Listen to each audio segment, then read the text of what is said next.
என்னை கைவிடல.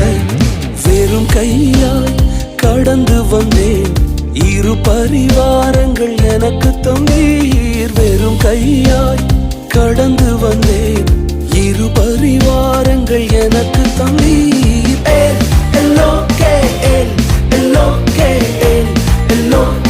உம்மை துதிப்பேன்.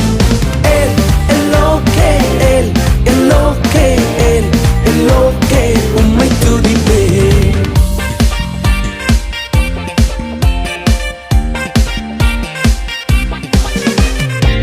நாங்கள் கைவிடப்பட்ட நேரங்களில் எங்களோடு உடன்படிக்கை செய்து எங்களை உயர்த்தினீரே.